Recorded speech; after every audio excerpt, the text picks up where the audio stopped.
L'amour aveugle. Il y avait un homme qui aimait profondément sa femme. Il croyait l'aimer sincèrement, mais sans le savoir, l'amour de sa femme pour lui était bien plus grand que le sien. Cet amour immense la rendait jalouse, non par méchanceté, mais par peur de perdre celui qu'elle chérissait plus que tout. Avec le temps, l'homme commença à se sentir trop sûr de lui. Il remarqua combien sa femme l'aimait, combien elle lui faisait confiance. Cette certitude nourrit son orgueil, et c'est là que son cœur commença à s'égarer. Un jour, il fit la rencontre d'une autre femme, belle, discrète, mystérieuse. Il entama avec elle une relation interdite, sans se douter une seule seconde que cette femme était la petite sœur de sa propre épouse, venue d'Europe pour faire une surprise à sa sœur. Cela faisait 5 longues années qu'elle ne s'était ni vue, ni même entendue au téléphone. Un soir, alors qu'ils étaient ensemble, l'homme entendit la jeune femme parler au téléphone dans la salle de bain. Elle prononçait des mots tendres, familiers, destinés à quelqu'un de très proche. Il reconnut la voix de sa femme. Son cœur se serra. Il comprit, mais choisit le silence. Il ne posa aucune question. Après cette rencontre, il rentra chez lui troublé. Pris d'un faux calme, il demanda à sa femme « As-tu une sœur ?» Elle le regarda surprise, puis répondit doucement « Depuis que nous sommes mariés, tu ne m'as jamais posé cette question. Pourquoi aujourd'hui ?»« Pour rien, répondit-il rapidement. Mais au fond de lui, il savait exactement ce qu'il avait fait. Quelques jours plus tard, en rentrant du travail, il trouva une femme assise au salon, jouant avec les enfants. Le monde s'arrêta. C'était elle, la même femme, sa maîtresse et la sœur de son épouse. Leurs regards se croisèrent, lourds de secrets. Aucun mot ne sortit de leur bouche. « Mon amour, il y a un problème ?» demanda sa femme. « Non, répondit-il, la voix tremblante. » Quand sa femme se dirigea vers la cuisine, il murmura à la jeune femme « Que fais-tu ici ?» Elle sourit calmement et répondit « Je suis chez ma sœur. Y a-t-il un problème ?» Le soir venu, alors qu'ils mangeaient tous ensemble, sa femme annonça avec joie « Chérie, je te présente ma petite sœur. Elle s'appelle Noël. Elle vient d'Europe et va rester avec nous pendant 5 mois. » À ces mots, l'homme se leva brusquement et quitta la table sans dire un seul mot. Les 2 sœurs se regardèrent, confuses, sans comprendre ce qui venait de se passer.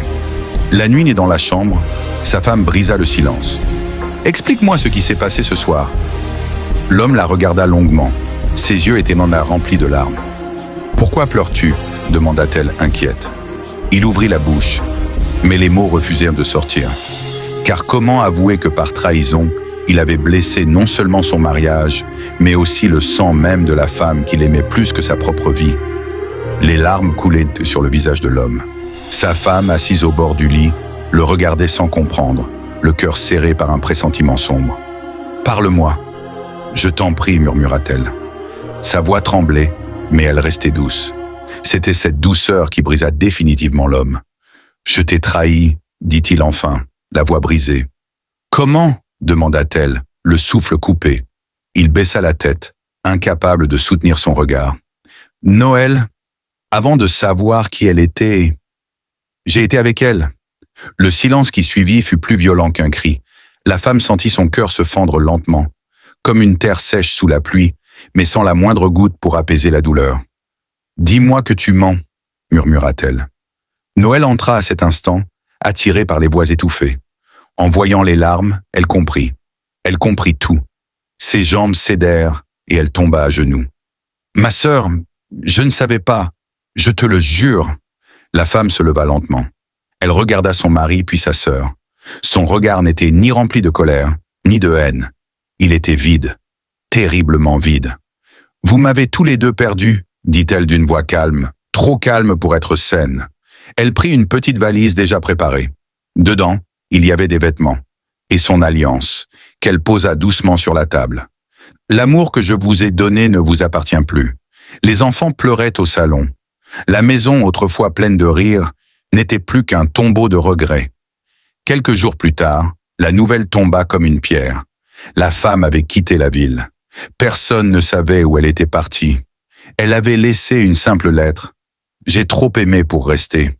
J'ai trop souffert pour revenir. Ne me cherchez pas. » Noël retourna en Europe, brisé par la culpabilité. L'homme resta seul, prisonnier d'une maison pleine de souvenirs. Chaque nuit, il entendait encore la voix de sa femme, ses pas, son rire. Mais il n'y avait plus que le silence. Il comprit alors, trop tard, que la jalousie de sa femme n'était pas un défaut, mais la preuve d'un amour qu'il n'avait jamais su protéger. Et certaines erreurs ne se pardonnent pas. Elles se vivent à vie. Après l'aveu, la femme ne cria pas. Elle ne frappa pas. Elle ne pleura même pas. Elle resta immobile comme si son âme venait de quitter son corps. Noël sanglotait à ses pieds, répétant « Pardonne-moi, ma sœur ». Mais la femme ne regardait plus personne. Elle se dirigea lentement vers la chambre des enfants. Elle les embrassa longuement, comme si c'était la dernière fois. Elle respira leur odeur, grava leur visage dans son cœur. « Dormez, mes amours », murmura-t-elle. À l'aube, la maison était silencieuse. Sur la table du salon, l'homme trouva une lettre, écrite avec une écriture tremblante. « J'ai donné tout mon amour à un homme qui ne savait pas le porter. J'ai offert ma confiance à ceux qui l'ont piétiné. Je pars là où la douleur ne pourra plus me suivre. Prenez soin des enfants. Ne prononcez plus jamais mon nom. » Affolé, l'homme courut dehors. Elle n'était plus là. Le lendemain, le téléphone sonna. Un hôpital, une voix froide, un accident sur le pont, à l'aube, une femme retrouvée sans vie. L'homme tomba à genoux. Il cria, il supplia le ciel. Mais le ciel resta muet. Noël s'évanouit en apprenant la nouvelle. Elle quitta le pays le jour même, portant sur son dos une culpabilité qu'aucune distance ne pourrait effacer. Les enfants grandirent sans leur mère. Chaque question qu'ils posaient était une lame. « Papa, pourquoi maman n'est jamais revenue ?» L'homme ne répondait jamais. Les années passèrent. Ses cheveux blanchirent. Son cœur se vida.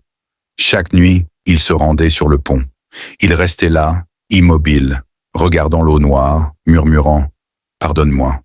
Mais le pardon ne vient pas toujours, car il y a des trahisons qui ne détruisent pas seulement un amour, mais une vie entière.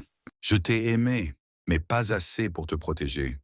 Je confondais ta jalousie avec une prison, alors que c'était un refuge. Je croyais être fort parce que tu m'aimais plus que moi, je t'aimais. En réalité, j'étais faible.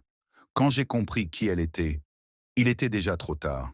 Le mal était fait, et le silence est devenu mon complice. Je t'ai regardé me sourire pendant que mon cœur te trahissait. Dis-moi, comment peut-on dormir à côté d'un ange quand on porte l'enfer en soi? Respiration lourde. Cette nuit-là, tu n'as pas crié, tu n'as pas frappé, tu m'as tué autrement, avec ton calme, avec ton regard vide. Quand tu as posé ton alliance sur la table, j'ai compris que l'amour venait de mourir, et que moi, je resterais vivant pour payer. Long silence. Aujourd'hui, la maison est pleine de bruit, mais vide de toi. Les enfants demandent ton nom. Je n'ai pas de réponse. Comment expliquer que leur mère est partie parce que leur père n'a pas su aimer? Chaque nuit, je te cherche dans le noir. Chaque nuit, je te parle à une absence. Je suis encore là, mais je ne vis plus. Tu sais, il y a des fautes qu'on regrette, et d'autres qu'on enterre avec ceux qu'on a perdus. Voix brisée. Si l'amour avait une tombe, la tienne porterait mon nom. Ma sœur, si j'avais su que mon retour serait ton départ, je serais resté loin, très loin. Je portais ton sang sans le savoir, je portais ton nom sans le prononcer, et pourtant j'ai été l'arme qui t'a transpercé.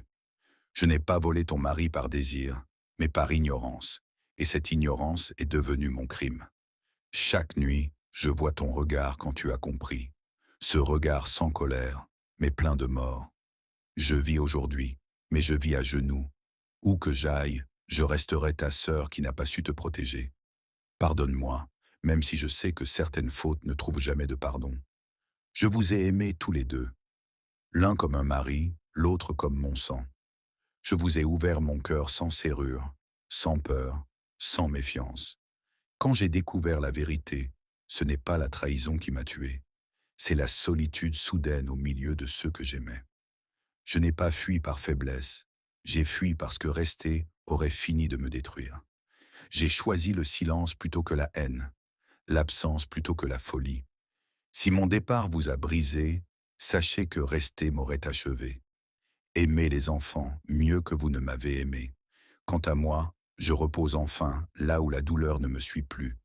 Je pensais perdre un secret, j'ai perdu une vie. Je croyais contrôler le mensonge, mais c'est le mensonge qui m'a enterré vivant. Chaque respiration est une punition, chaque souvenir une sentence. J'ai brisé une femme qui m'aimait plus que moi-même. Je ne demande plus le pardon, car je sais qu'il n'est pas un droit. Je porte ton absence comme une chaîne, et je marcherai avec jusqu'à mon dernier souffle.